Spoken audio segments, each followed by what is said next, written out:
Halima was born in a quiet village in northern Nigeria, a place where dusty roads cut through farmlands, and the sound of roosters crowing at dawn was the village alarm clock. Life there was simple, yet deeply rooted in tradition. The men tilled the land, the women sold produce in the market, and the children played under the hot sun until they were old enough to take up responsibilities. For boys, responsibility often meant school and, eventually, work. For girls, responsibility meant learning to cook, fetch water, and prepare for marriage. That was the expectation. From a young age, Halima was different. She had a restless spirit. While other girls her age were content carrying firewood or pounding millet, she would often ask her mother questions. Mama, why don't we go to school like the boys? Her mother would glance nervously around before answering. Shh, Halima, do not say such things loudly. Your father will not like it. Girls do not need school. A good marriage is what a girl must pray for.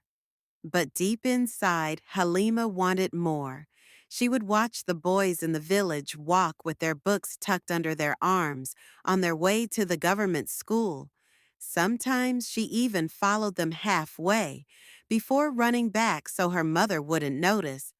By the time she was 14, people had started to notice her beauty. She was tall for her age, with big, curious eyes and a quiet confidence. Her father's friends would often say, Al-Haji, your daughter will bring you good fortune. Suitors will line up at your gate. Her father would nod proudly. He was a strict man, respected in the community, and he believed strongly in tradition. To him, a daughter was not meant to chase dreams, but to uphold family honor. One evening, when Halima was just 16, her father called her into the compound. The elders were seated under the neem tree, sipping kunu and discussing village matters. Halima's heart skipped. It was unusual for her father to summon her in front of others. When she entered, her father cleared his throat. Halima, tomorrow you will become a wife, he said bluntly. The words hit her like a stone. She froze, her hands trembling against her wrapper. A wife? She whispered. The elders chuckled softly. One of them nodded approvingly. Yes, my daughter, you are ripe. It is a blessing. But Halima's lips quivered. Baba, I don't want to marry. I want to go to school like the others. Before she could finish, her father's eyes darkened. He raised his hand sharply. Enough! Do not bring shame upon me. The man is wealthy, respected, and old enough to care for you. He has paid your bride price. Tomorrow you will go. Halima's mother, who was standing at the doorway, lowered her gaze. She wanted to speak, to plead for her daughter, but she dared not. In their home, her father's word was law. That night, Halima cried into her pillow. She felt trapped in a cage she could not break. She wanted to run away, but where would she go? Who would take her in?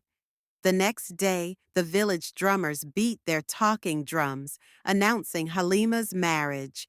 Women ululated, children ran around in excitement, and Halima sat quietly in the corner of her father's hut, dressed in a simple embroidered gown. She felt like a lamb being led to slaughter. Her husband-to-be arrived, a man nearly 50 years old, with gray strands in his beard. He already had 2 wives. His eyes scanned Halima like she was a new piece of property. When he smiled, her stomach twisted. The wedding rites were brief. Cola nuts were broken, prayers were said, and the dowry was counted in front of witnesses. Halima was officially his wife. As she was escorted to his compound, her friends whispered among themselves, "She is lucky. At least she won't suffer poverty." Yes, but he is too old. He could be her father. Halima walked with heavy steps. In her heart, she felt no joy, only dread. From the first night, Halima realized she had entered a different world. The household was filled with rules. The senior wives eyed her with suspicion. She was expected to wake before dawn, fetch water, cook meals, and submit to her husband's demands without question. Her husband was stern. He didn't ask what she wanted, didn't care if she was afraid. To him, she was another wife, another mouth to feed, another woman to control. Halima tried her best, but she was too young, too inexperienced. She often made mistakes, burnt food, slow chores, or forgetting the order of things in the household. For every mistake, she faced harsh words. At night, she lay awake staring at the ceiling, tears streaming down her cheeks. "Is this my life now?" she whispered into the darkness. "Am I nothing more than a wife they can throw around?" It didn't take long before cracks began to show. Her husband grew impatient. He complained to his family, then to her father. One hot afternoon, after barely 6 months of marriage, her husband stormed into her father's compound. Halima trailed behind him, her wrapper tied loosely, her face pale from crying. The man's voice thundered across the compound. "I cannot keep her. She is not a wife. She is stubborn, useless. Take back your daughter and return my dowry." Halima stood silently, her heart pounding as neighbors gathered. Some shook their heads, others whispered. Her father's face burned with shame. He didn't look at her. Instead, he nodded stiffly, ordered the bride price to be returned, and dismissed the man. Halima wanted the ground to open and swallow her. She was only 16, but in the eyes of the village, she was already a failure. Halima thought that after her first failed marriage, her father would finally listen to her pleas.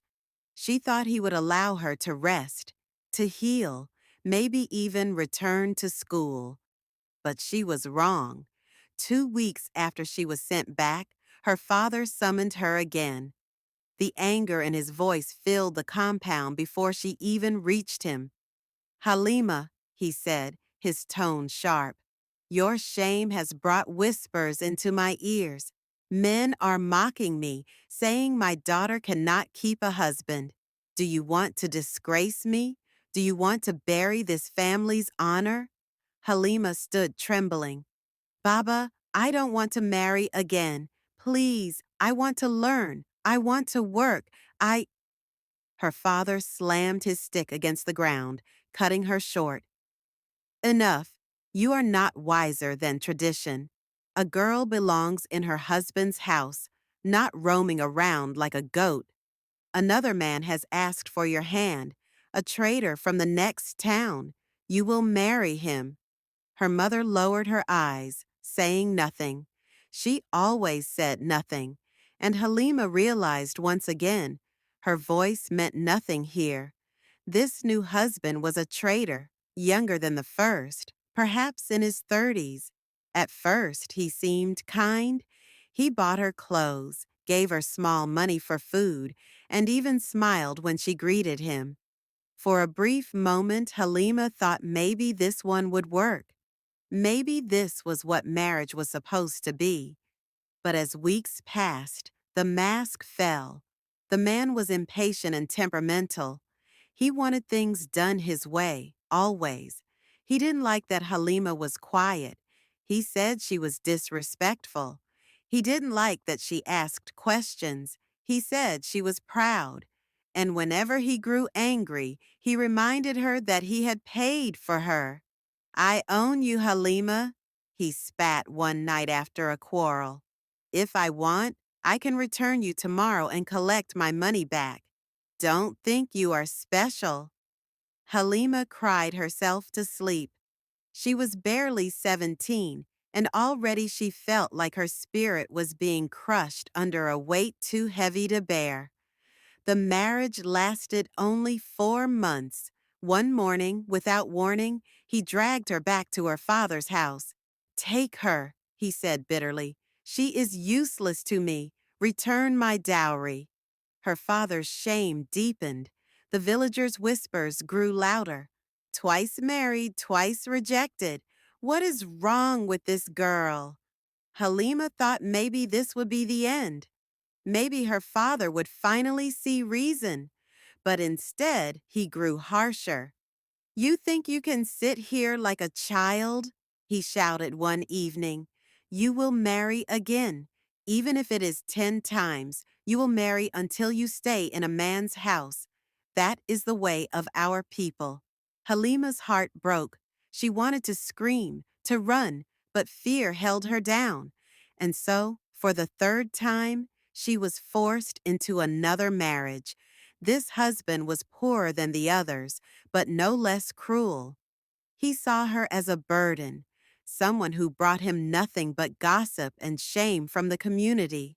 From the start, the marriage was loveless, harsh, and cold. The insults came daily. The rejection came quickly. Within weeks, he returned her, too. Now, Halima was not just the girl who failed once, but the girl who failed 3 times. By the time she turned 18, Halima could barely walk through the village without hearing snide comments.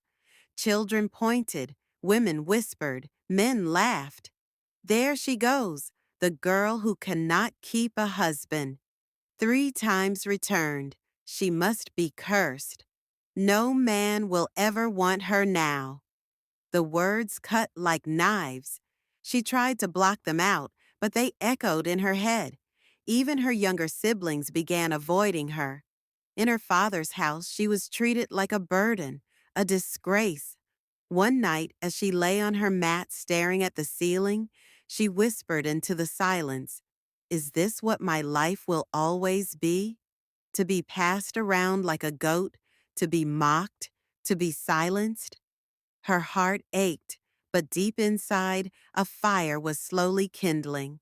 Her breaking point came after a heated quarrel with her father. He had found yet another suitor, an older man this time, with 4 wives already. "You will marry him," her father ordered. "This is the only way to clean your shame. If you resist again, I will disown you." Halima clenched her fists. Her voice shook as she replied, "Baba, I will not marry again. I will not." Gasps filled the compound. Nobody had ever spoken to Al-Haji in that tone. Her mother rushed to hush her, but Halima stood her ground. "3 times I have been married. 3 times I have been rejected. Baba, this is not my life. I will not do it again. I would rather die." Her father's face turned red with rage. "You ungrateful child. You are cursed. You will bring this family to ruin." That night, Halima packed a small nylon bag, just 2 wrappers, a pair of slippers, and the little money she had saved from selling ground nuts secretly in the market. Before dawn, she slipped out of the compound. Her feet trembled as she walked toward the bus station. She didn't know where she was going, but she knew she had to leave. A bus was loading passengers bound for Lagos. The conductor shouted, "Lagos! Lagos! Enter! Enter!" Halima climbed on board. The journey was long, through Zaria, Kaduna, and Ibadan, until finally the city of Lagos stretched before her. She looked out the window as the bus rolled into the bustling city. Cars honked, markets bustled, people rushed in every direction. Her heart pounded not with fear, but with hope. For the first time in her life, she was not being carried to a husband's house. She was walking into her own destiny. When the bus finally arrived at Jibowu in Lagos, Halima clutched her small nylon bag tightly, her heart racing. The noise was overwhelming, hawkers shouting prices of gala and pure water, bus conductors yelling routes, drivers honking impatiently. Lagos was nothing like her village. She stepped down slowly, unsure of where to go. She had no relatives in the city, no friends, no plan. But she knew one thing: she would never go back. The first night, she slept on a wooden bench outside a kiosk, hugging her bag to her chest. She was scared, but by morning, she gathered courage to ask around for work. A woman selling food by the roadside agreed to let her wash plates in exchange for a little food and small change. Day after day, Halima scrubbed greasy pots, fetched water, and cleared tables. It wasn't easy, but it kept her alive. Her northern accent made her stand out. Some people mocked her, calling her Aboki or Malama. Others stared at her simple wrapper and worn slippers. But Halima ignored them. She had tasted rejection enough to know that people's words couldn't break her anymore. Within a few months, she found a corner space in a crowded Face Me, I Face You apartment in Mushin. Her room was barely big enough for a mattress, but it was hers. Every morning before dawn, she hurried to the buka, tied her scarf tight, and worked until night. Lagos was unforgiving, but it gave her something her village never did: freedom. It was at that buka that she met Adebayo, a Yoruba mechanic in his late 20s who worked nearby. He came every afternoon for a mala and yuwedu after work, his hands greasy from fixing engines. Unlike other men, he didn't stare at her body or make crude remarks.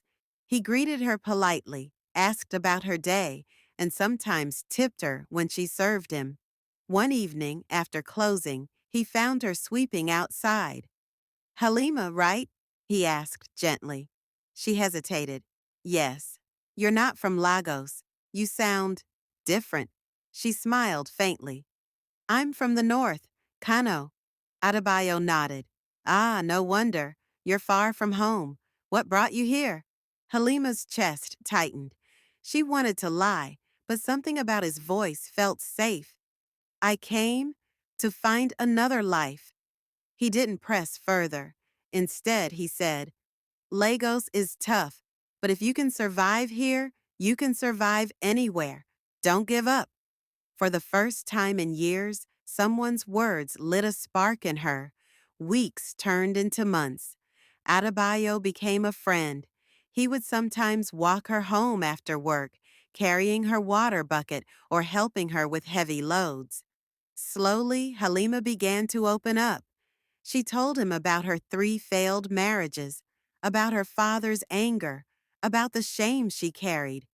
One night, as they sat on a wooden bench outside the buka, she said in a trembling voice, "Sometimes I feel cursed, like maybe I was born to suffer." Adebayo shook his head firmly. "Halima, you are not cursed. You are only trapped in a system that didn't give you a choice. You are stronger than you know." Tears rolled down her cheeks. Nobody had ever spoken to her like that. Nobody had ever told her she was strong. With Adebayo's encouragement, Halima joined evening literacy classes at a nearby community center. At first, she struggled to even hold a pen properly. But little by little, she learned to write her name, then simple sentences. For the first time, she could read signs in English around Lagos. Each small achievement gave her pride.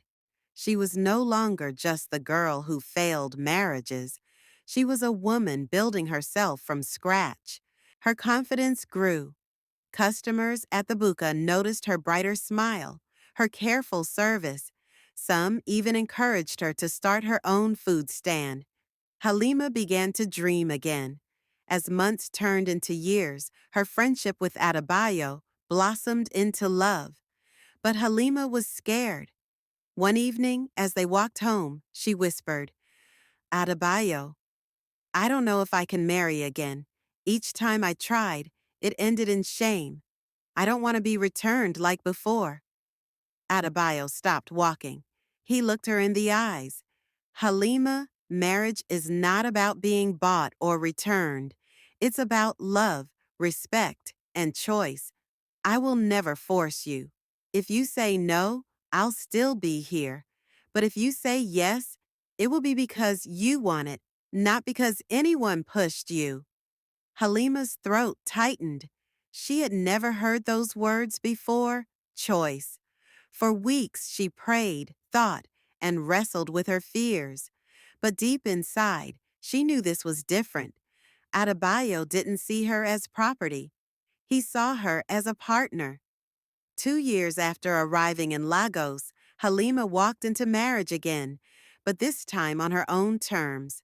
The wedding was simple. No loud drummers, no elders counting dowries, no bargaining over her worth. Just Halima and Adebayo, dressed in modest clothes, surrounded by a few friends and neighbors who cheered with joy. As she stood beside him, she whispered to herself, "This time, I am not a child bride. This time, I am not a failure. This time, I am free." Halima's journey was not just about escaping forced marriages. It was about reclaiming her voice, her dignity, and her future. Her story reflected the struggles of thousands of young girls in northern Nigeria, forced into early marriages, robbed of education, silenced by culture. But it also showed that with courage, resilience, and a little kindness, change is possible. Thank you so much for watching this story to the end.